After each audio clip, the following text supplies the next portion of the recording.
ആൾക്കാരെ ഓട്ടി പറഞ്ഞ അല്ല ഒരു കാര്യം, ഒരു മിനിറ്റ്, ലെറ്റ് മീ ഫിനിഷ്. എന്താണോ ഞെട്ടുന്നത്? ഞെട്ടിക്കുന്ന വാർത്തയാണ് ആശാനെ. ആയതുകൊണ്ട് ആൾക്കാരുടെ മനസ്സ് മടുക്കണ്.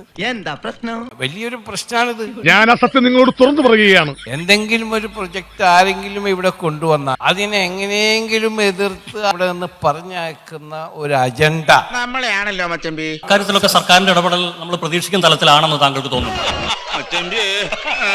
ഒരാൾ തന്നെയാണ് മാധ്യമ നിരീക്ഷകൻ, ഒരാൾ തന്നെയാണ് രാഷ്ട്രീയ നിരീക്ഷകൻ, ഒരേ ആൾ തന്നെയാണ് എൻവയറമെന്റലിസ്റ്റ്. കഴിഞ്ഞില്ല ഇനി കൊറേണ്ട്. ചിരി നമ്മൾ മണ്ണ് തപ്പും. ആള് വന്നിട്ട് ചർച്ച ചെയ്യിപ്പിച്ച് ആൾക്കാരെ ഓട്ടി പറഞ്ഞ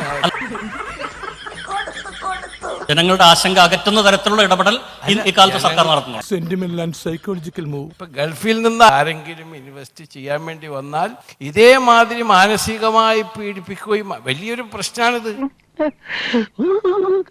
അവിടെ അധ്വാനിച്ച് കാശ് കൊണ്ടുവന്നിട്ടാണ് ഇവിടെ ഇറക്കുന്നത്, അല്ലാണ്ട് ഇവിടെ തന്നെ ഉണ്ടാക്കിയിട്ട് ഇറക്കണല്ല. കുത്തി പറയുന്ന പോലെ എനിക്ക് ഫീൽ ചെയ്യുന്നുണ്ട് കേട്ടോ. കേരളം ഇന്ന് 21ാം സ്ഥാനത്തേക്ക് മാറാൻ എന്താ കാരണം? ഞാൻ എന്റെ ചെറുപ്പകാലത്ത് തൃശ്ശൂരിൽ നിന്ന് നേരെ എറണാകുളത്തേക്ക് വരുമ്പോൾ എത്രയോ ഫാക്ടറികൾ ഉണ്ടായിരുന്നു. നിങ്ങൾ ചിന്തിക്കുന്നുണ്ടോ ആ ഫാക്ടറികളൊക്കെ ഒന്ന് എവിടെ പോയി? എത്ര ആയിരം ആളുകൾക്ക് ജോലി കിട്ടേണ്ട ഫാക്ടറികളായിരുന്നു അത് ഇപ്പൊ മോഡേണൈസ് ചെയ്തുകൊണ്ട് മറ്റ് സ്റ്റേറ്റുകളിലേക്കാണ്. നമ്മളെല്ലാവരും ആ സമയത്ത് ഗൾഫിലേക്ക് ആൾക്കാരെ എക്സ്പോർട്ട് ചെയ്യേണ്ട സ്ഥിതിഗതികളെ പറ്റി ചിന്തിച്ചു. നന്നായി.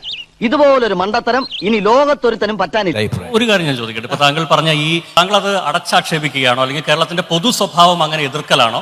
അതിപ്പോ പ്രത്യേകം പറയാനുണ്ടോ? ഞാനിപ്പോ അടുത്ത പ്രാവശ്യം വാരാണസി പോയി. അവിടെ ചെന്നപ്പോ പറഞ്ഞു അവർ factory was in your state Kerala, then we brought here and modernized the factory. അങ്ങനെയുള്ള വലിയ ഫാക്ടറികൾ എല്ലാം പൂട്ടിപ്പോവുകയും വേറെ സ്റ്റേറ്റിലേക്ക് പോവുകയും ചെയ്തു. അതിന് ഞാനും ചെയ്തില്ല. അതെ, നീ ഒന്നും ചെയ്യുന്നില്ല. ഗൾഫിനെ സംബന്ധിച്ചിടത്തോളം എന്താണെന്ന് വെച്ചാൽ അവിടുത്തെ യങ് ജനറേഷൻ വരെയാണ്. അതിനാൽ അവർക്ക് ജോലി കൊടുക്കേണ്ട ചുമതല അവിടുത്തെ രാജകുടുംബാംഗങ്ങൾക്കും അവിടുത്തെ ഭരണകർത്താക്കൾക്കുമാണ്. അതാ ഞാൻ ഫസ്റ്റിലേ പറഞ്ഞത്. അപ്പോ ഏറ്റവും ബുദ്ധിമുട്ടുന്നത് നമ്മളാണ്. അതങ്ങനെ സംഭവിക്കൂ.